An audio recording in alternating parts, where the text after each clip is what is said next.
I'm in conversation with Sridhar Balakrishnan, Group CEO of Duroflex, on the key challenges that CXOs face and the associated coaching needs or associated support that they would need. Welcome back, Sridhar. Thanks, Ramesh.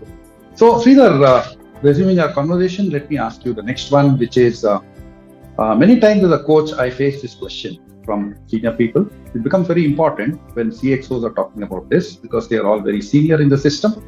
What should be my next career move? Which gives me an impression that, like when they were 10 years ago or 15 years ago, they are not only looking at the company they're working in, but they could possibly also be looking at outside options. So, what are the pros and cons, Sridhar, of moving out at senior levels? And what should they bear in mind when they are considering outside opportunities? Ramesh, this is a very tricky one.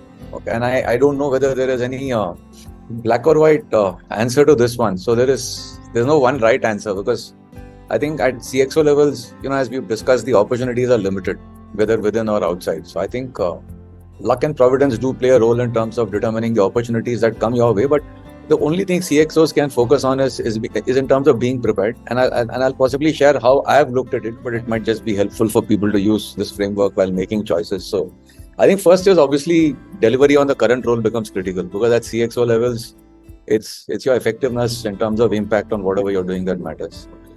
Then what really matters is what is the variety of experiences that you've picked up, because that adds to your repertoire of your what's commonly called remote implicit memory of the brain. And obviously, needless to say, your network and all that stuff. At least what has helped me in my career choices, whether it was growth within Marico or seeking opportunities outside, is the kind of framework that I have used. First thing I check for is whether there's an opportunity for me to learn and grow in that role or not, whether inside or outside. So that's been the cornerstone. Second thing, which is very important for an individual to think about, is whether he or she has the wherewithals to make an impact in that role. And that assessment, Ramesh, has to be very honest, because after 20 years of WorkX, there is a certain functional leaning that all of us have. There is a certain orientation that all of us have.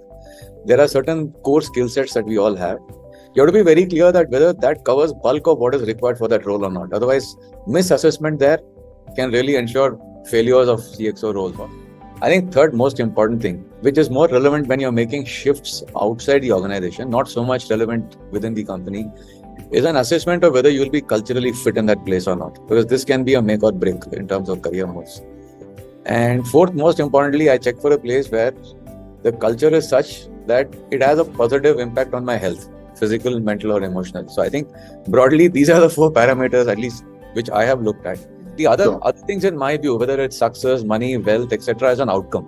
When I made career choices, this is the structure I've used to make career choices. Great, Sridhar. So I picked up a lot from this particular conversation. One is, when looking at outside opportunities, looking at culture as a very important factor. Being a misfit in a different kind of a culture would be a disaster, especially because CXOs are at such a senior level. Yes. Also, the importance of health while working in organizations. That's important, both for the company as well as for yourself. Yeah. And the other thing that struck me is, all of us think that we can do everything in any challenge, but knowing your own strengths and being honest about it, honest self-appraisal before making such a move is extremely critical from what you said, right? So let's move on, Sridhar. Yeah. To my next one, which is one keeps reading about job losses in several industries. Yes. So there is this possibly a feeling among CXOs as well of potential job loss, either because of restructuring or merger acquisitions or any other reason. So does this kind of insecurity impact their positive contributions, and how are they coping, and how do you think they should cope better? What you're saying is 100% true. I think world over, while over the last few decades opportunities have gone up, but it's come with its own associated stresses. I think the duration of CEO or CXO tenures is shortened, and as you rightly pointed out, it can be driven and largely driven by factors outside one's control. Just that an M&A happens or a company decides to exit a certain business vertical, or simply put, you're caught in the wrong end of the economic cycle. These are factors which are outside what I call one's purview or one's circle of influence, in a manner of speaking. when you hit CXOs, you already put in 20 years of work X, and it's, as we discussed, it's not that there are too many CXO roles available on a platter in the market. CXO roles which would kind of fit in with what you want to do, and there are economic insecurities also, Ramesh. That's the reality of life. Personally, what Sure. is and all of us have gone through this. I mean, it's not that there is. I can't think of a single CXO or a CEO who's not had not one or two, but plenty of these moments of madnesses or stressors. So I've been through it, and I think it's a part of what one calls it's basically rites of passage. I've always believed that the crux of any context is your ability to isolate factors outside your control and focus on what is in your control. What has helped me is fundamentally I've been focused on just 4 dimensions of health, life, or whatever, professional, personal, which is your physical health, second is your mental health, third is your emotional health, fourth is your spiritual health. So I've believed in investing in myself, whether it's working out regularly or going for jogs or learning some new sport. Mental health, I think, becomes very, very important. Learning new skills, interacting with people of different genres, seeking inputs, being open to inputs from outside, reading books of different genres. I think that is something which has played a big role in at least what I call enhancing my mental faculties to the extent possible. On the emotional piece, I think there are 2 aspects to it. One is your ability to be resilient, because life will throw its own googlies and curveballs. Social support plays a big role in that, whether it's your family or your friends and your near and dear ones. The other thing is that how well are you connected with people? And when I say connected, it's just not transactional. Deep connection with people, professionals, people whom you work with. And on the spiritual front, I think it's a question of doing things for people whom you, without expecting anything in return, right?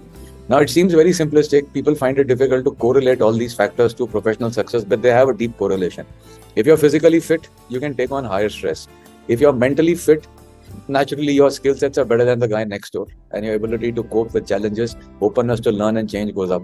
Emotional fitness is all about your networking and your resilience. And spiritual, I think, makes you a lot more balanced, and your ability to to accept things as they are and work on it really improves. So at least in my life, my professional and personal life, this particular aspect has really been helpful. So that's great, Sridhar. What I really loved was when you're referring to the insecurities of potential job loss, you said rites of passage, rites of passage. And I would put it like, it's part of growing up. Yes. That you want to go there, you got to be, as you said, resilient. You got to deal with all these fears and insecurities and come out on top. Thanks so much, Sridhar, for those perspectives. Let's continue talking in the last part of our dialogue coming up soon.